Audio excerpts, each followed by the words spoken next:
Okay, let's unpack this.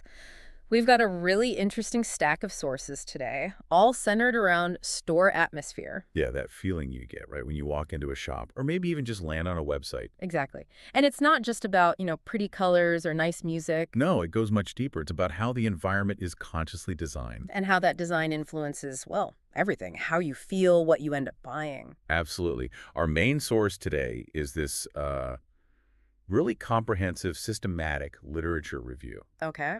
It pulled together research spanning, like, over 45 years across loads of different fields. Wow, 45 years. So what's our mission with this deep dive then? Well, we want to pull out the key insights from all that research for you. Help you understand sort of the core bits of store atmosphere. Yeah, what it is, how researchers have studied it as retail has changed, online and everything. And the big picture takeaways. For researchers, sure, but also for businesses actually creating these spaces.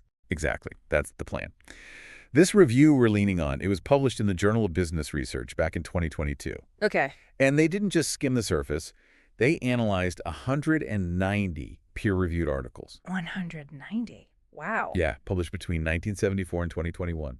The goal was really to synthesize all that knowledge, create one clear picture across all these different retail channels. Makes sense. So let's start right at the beginning then. What is store atmosphere, actually? Where did the whole idea come from? Okay, so the term itself, store atmosphere, you'll see it shortened to SA in the research. Sometimes it was actually coined by Philip Kotler. Kotler, okay. When was this? Way back in 1974. And he defined it as the conscious designing of buying environments to produce specific emotional effects in the buyer that enhance purchase probability. Conscious designing, emotional effects, enhance purchase probability. So it's deliberate. Totally deliberate. It's about crafting the space, whether it's physical or, digital now, to make you feel a certain way. With the goal being to nudge you toward buying something. That's the bottom line, yeah. Yeah. So what were those original elements Kotler talked about back in 74? What was he focused on? He really zeroed in on the sensory dimensions. Sight, sound, scent, touch. The senses. Okay. Yeah, so visual things like color, lighting, the size and shape of things, oral, like music volume, the pitch, olfactory, smells, freshness, and tactile softness, temperature. So it was really about engaging all the senses right from the start. Exactly, a full sensory experience within that buying environment. And did researchers connect this to psychology pretty quickly? It sounds like it leans that way. Oh, definitely. They drew heavily on environmental psychology, especially concepts like pleasure, arousal, and dominance. Pleasure, arousal, dominance. The PAD model, right? Spot on, the PAD model. These were seen as the core emotional responses that the store environment could trigger. So the idea is the shop's atmosphere makes you feel, say, more pleasure or more arousal, and that feeling directly influences what you do next, like browse longer or buy. Precisely. The environment isn't just a passive backdrop. It actively changes your internal state. And that state is what drives your behavior. Got it. Did the concept stay focused just on those physical things? No, it expanded over time. Later definitions started bringing in social factors, too. Social factors? Like what? Like, the presence of other customers, how busy it feels, your interactions with the employees. Ah, right. That makes a huge difference. It really does. So those social cues got added alongside the physical design elements, visual, functional, and the ambient factors, like temperature, music, scent we talked about. Makes perfect sense. You can have a stunning store, but if the staff ignore you or it feels uncomfortably crowded... It completely changes the vibe, the atmosphere. Yeah. So then the internet happened. How did that change things? Well, the research followed the trend, naturally. The concept of web atmospherics popped up. Web atmospherics. Okay, the online version. Pretty much. It's defined as the conscious design of web environments, websites, apps to create positive effects in users. Positive effects, like good feelings, or making things easy. Both, really. Positive affect, positive cognitions, yeah. The goal is to encourage favorable responses, like getting you to come back or browse longer, maybe sign up for something. So things like how a website is laid out, the colors used, how easy it is to navigate, that's the digital equivalent of setting the mood in a physical shop. Absolutely. It's applying the same core idea to the online space. And did it stop there with standard websites? Nope. As technology kept evolving, so did the research focus. Think virtual stores, 3D environments. Right. New atmospheric categories emerged for those too. Things like pathfinding assistance. How easy is it to move around in that virtual space? Okay, like navigation. Yeah.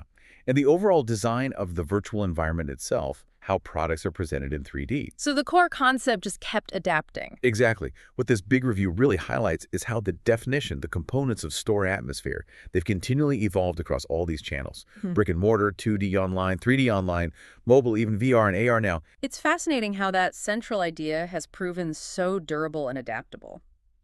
Okay, let's talk about how they actually did this massive review. Pulling together 45 years of research sounds daunting. It's a huge job. A systematic literature review is meant to be really rigorous, synthesizing what we already know. So how did they find all the relevant stuff? They searched the major academic databases, Web of Science, Google Scholar, places like that. Using keywords? Yeah, keywords related to store atmosphere, service escape, atmospherics, across different disciplines too. Marketing, management, IS, psychology, really casting a wide net. Okay, find everything first, but then they must have had to narrow it down. Oh yeah, strict criteria. They only included peer-reviewed journal articles. Right, the properly vetted stuff. It had to be in English and published in journals that met certain quality standards, often based on specific lists like the ABS list. Gotcha. So after all that filtering, how many did they end up with? That's where the 190 articles came from. That was the final sample for their deep analysis. 190 studies. Still a lot to get through. Did they notice any patterns in when this research was happening? Definitely. There was a clear surge in publications, especially from around 2004 onwards. 2004, what was happening then? Well, think about it. That's when e-commerce really started exploding, right? Makes sense. So the data strongly suggests that as online retail took off, researchers got way more interested in understanding how atmosphere works in that digital context, alongside the traditional physical stores. So the rise of the internet really pushed this field forward. What about where the research was happening geographically? That was interesting too. It's heavily concentrated in certain regions. Asia Pacific led the way, accounting for 41% of the studies. Okay, nearly half. Europe was next at 31%. The Americas contributed quite a bit less, around 26%. And Africa. Very, very little. Only 2% of the studies came from Africa. That's a significant skew. Why do you think there are such big geographic differences? Is it cultural, maybe? That's a great question. The review actually touches on this. They suggest it might not be primarily down to cultural differences in shopping itself. Oh, so what else could it be? While researchers in Asia are clearly very active, the lower numbers from, say, the Americas might sometimes be linked to practical things, like researchers using readily available study groups. Like university students. Exactly. Convenient samples, rather than a deliberate effort to explore diverse populations across different regions. So it highlights a potential gap. A big one.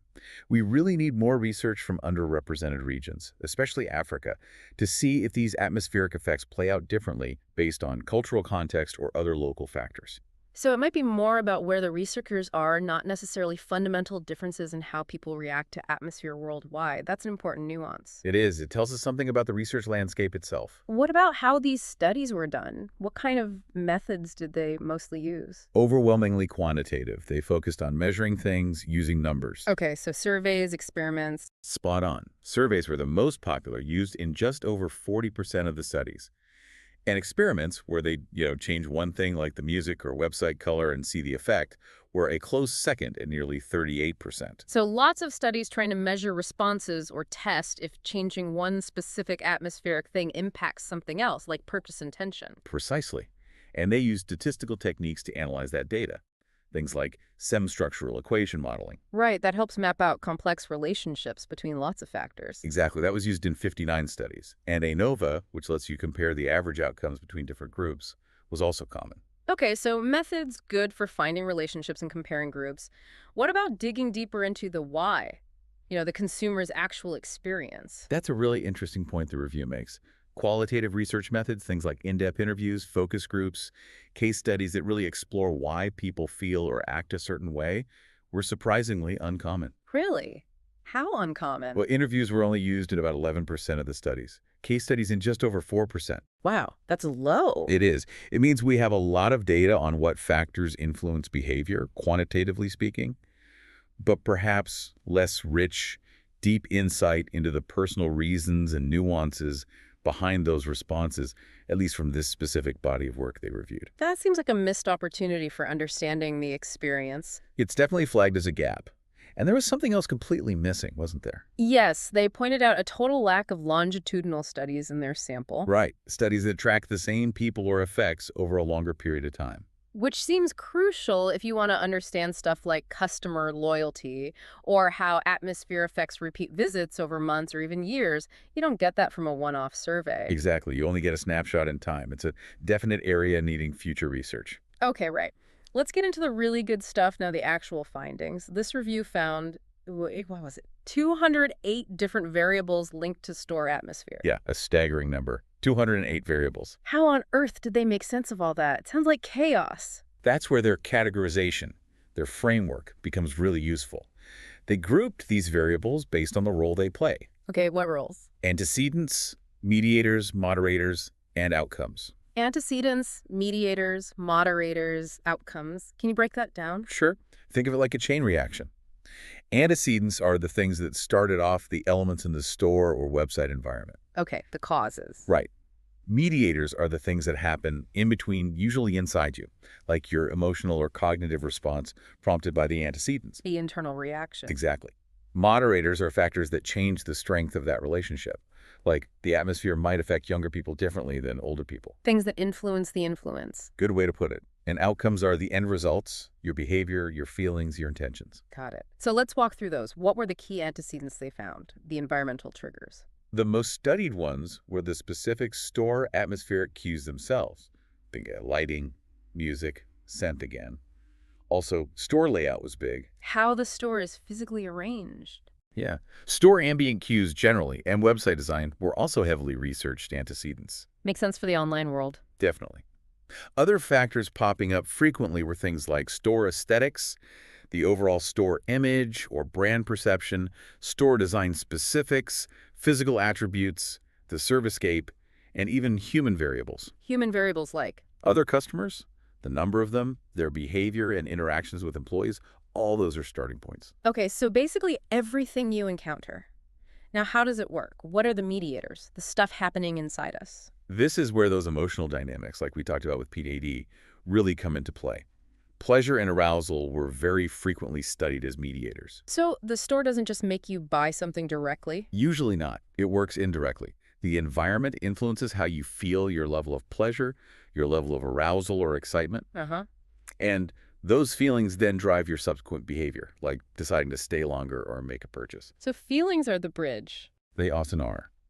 Other mediators included broader psychological characteristics, like your general affective state or mood, or how much perceived enjoyment you're getting from the shopping experience itself. And online. Anything specific there? Yes, online, the concept of flow was identified as an important mediator in several studies. Flow. That feeling of being totally absorbed, right? Losing track of time. Exactly. When a website is well designed and easy to use, you can get into that state of flow. And that feeling can mediate the link between the site design and outcomes like satisfaction or your intention to buy something or come back. Yeah, I can totally relate to that. A clunky website completely breaks that feeling.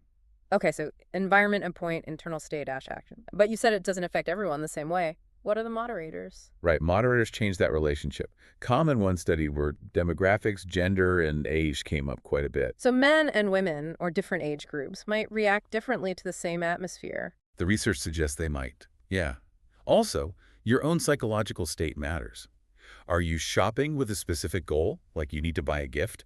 Or are you just browsing for fun? Your motivation moderates the effect. What else? Product category was another one. The atmosphere needed for buying groceries might be different than for luxury goods. Your price consciousness, cultural characteristics, and even the specific shopping context, like shopping alone versus with friends. All these can moderate the impact of SA. So designing the atmosphere isn't one size fits all. You really need to think about who your customer is and why they're there. Absolutely essential. A design that thrills one group might put another off completely. Okay, and the final piece, the outcomes. What are the ultimate effects retailers are hoping for? Well, the big ones obviously are purchase intention, whether you plan to buy something. Makes sense. And approach avoidance behavior, do you feel drawn into the store or website or repelled by it?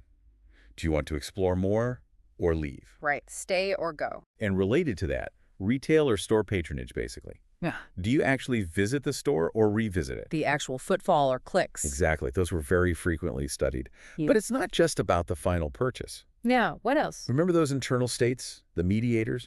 They're often studied as outcomes, too. How much pleasure did you feel? How much arousal? Overall satisfaction with the experience is huge. Okay. How happy were you? Yeah. And your attitude towards the store or brand? How much time you spent there? Your general behavioral intentions beyond just buying and ultimately customer loyalty. Loyalty. The long game. Right. And the key insight here, connecting back to mediators, is that the research generally shows store atmosphere influences your emotional and psychological states first. And then? And then those internal shifts drive your external behaviors and purchase decisions. It's often a two-step process. Okay. That's a really clear picture. Antecedents trigger mediators, influenced by moderators, leading to outcomes. Phew. Now, how did the researchers manage to stitch all of this together, especially across the different ways we shop now, physical, online, virtual? That's really the main achievement of this review, arguably. They proposed an integrative framework. A framework, like a map. Exactly like a map. It's designed to organize all this complexity and show how these SA factors connect to the consumer decision-making process. And it covers the different channels. Yes, specifically looking at brick and mortar, electronic or e-tail, and 3D virtual stores. Okay, walk us through it simply. How does atmosphere fit into the shopping journey in these different places? All right, think about the before purchase stage, getting your attention, making you interested. Mm-hmm. In physical stores and standard online shops, things like the store layout, the overall aesthetics, ambient cues like music, they're crucial for that initial impression. Making it look appealing. Right. But in 3D or virtual stores, things like establishing store trust and the actual design quality of that virtual environment become really important up front. So slightly different priorities depending on the where. Yeah. Now move to the purchasing stage. You're actively browsing, comparing, deciding. Okay. For physical and traditional online shoppers, the focus might be on design clarity, convenience, how products are displayed or described. Making it easy to choose. But for e-tail, and especially virtual shoppers, other factors become critical. Things like telepresence. Telepresence, feeling like you're actually there in the virtual space. Exactly that feeling. Yeah. Also, how involved you feel with the site, and crucially, perceptions of security and privacy during the transaction. Ah, yeah. The trust factor, again, especially online. Big time. Now think about post-purchase, after the sale. What happens then? In physical and traditional online contexts, people might reflect on their overall store impression, maybe develop a sense of store attachment if it was positive. Whether you like the place. Right. For e-tail and virtual users, evaluation might focus more on things like their intention to keep using that platform or app continuous usage intention and their overall online shopping enjoyment. So it shapes the memory and likelihood of coming back. Absolutely. And the framework doesn't just list these environmental factors. It also weaves in those psychological factors we discussed. Your shopping goals, utilitarian versus hedonic, your emotional responses, PAD, satisfaction, trust. So they all interact. They all interact with the atmospheric factors at each stage, influencing your decisions. And importantly, the framework also points out factors that seem common across channels at each stage. Like what? Like general SAQs, layout, and aesthetics being important before purchase pretty much everywhere. And store patronage or revisits being a key outcome after purchase, regardless of channel. Okay, so this framework is the big picture, showing how atmosphere works throughout the whole journey in today's retail mix. So, summing it all up, what does this massive review really mean? And where do we go next? Well, theoretically, for academics, it's the first big integrated picture of SA research. It confirms how central those environmental psychology theories like SOR, stimulus-organism response. Stimulus is the environment, organism is you processing it, response is your behavior. You got it. That and the PAD model are dominant. Also, technology acceptance theories, like TAM, are key for the online side. Okay. But the review calls for more theoretical diversity, maybe developing marketing-specific theories just for store atmosphere. So building our own tools, not just borrowing. Kind of, yeah. Yeah. Now, practically for you listening, the value is huge. This review confirms, without a doubt, that things like atmospherics, aesthetics, ambient cues, design, layout, social factors, they are vital for influencing customer emotions, satisfaction, and behavior. This isn't just academic fluff. It hits the bottom line. Absolutely. It works across all retail channels. Retailers basically have to pay attention to this. So what should they do? They need to consciously design and optimize these atmospheric elements in their physical shops, on their websites, in their apps, any virtual spaces they build. And tailor it. Yes, tailor the strategies based on the channel. Optimizing virtual aesthetics and usability online is just as crucial as good lighting in a physical store. Yeah. And they need to think about the customer's likely psychological state at different points. Like we said, someone rushing versus someone browsing for fun needs a different vibe. Exactly. Understand the context. Now, looking ahead, the review points out some big gaps for future research. Like what? More mixed methods research combining the what of quantitative data with the why of qualitative insights. Getting the numbers and the stories. Right. And as we mentioned, longitudinal studies are desperately needed to understand long-term effects, like loyalty. Tracking things over time. Yeah. They also suggest more use of web analytics, using the data companies already collect, and leveraging other secondary data sources. Makes sense. Use what's available. Definitely. And a strong push for more cross-cultural studies, especially getting research from underrepresented regions like Africa. Filling those geographic gaps. Plus, exploring more of those 208 variables that haven't been studied much yet. And interestingly, they even suggest B2B scholars could look at atmosphere. Business to business, how would that work? Think about the atmosphere of a B2B sales meeting environment, or a supplier's showroom, or even a factory floor. Could that influence business relationships or negotiations? Huh.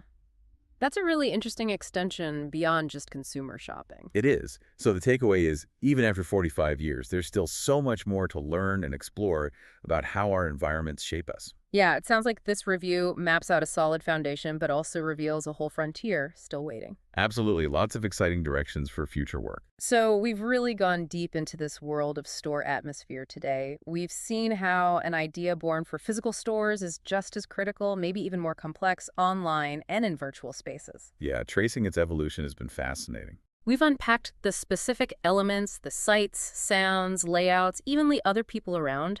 We've looked at the psychological triggers, the pleasure, the arousal, the flow. And how moderators like age or motivation change the impact. Right. And we saw how this new framework tries to pull it all together across the entire shopping journey. Linking antecedents, mediators, moderators, and outcomes across channels. So considering how deliberately these environments are crafted to influence you, maybe take a moment next time you're shopping online or off. Think about that feeling you get. Are you drawn in, put off, comfortable, Yeah. excited? Yeah. And see if you can start to pinpoint why. What specific design choices, ambient factors, or even social cues might be working on you, consciously or maybe subconsciously, shaping that experience. It definitely makes you look at shopping spaces a bit differently, doesn't It it? really does. A lot to think about there.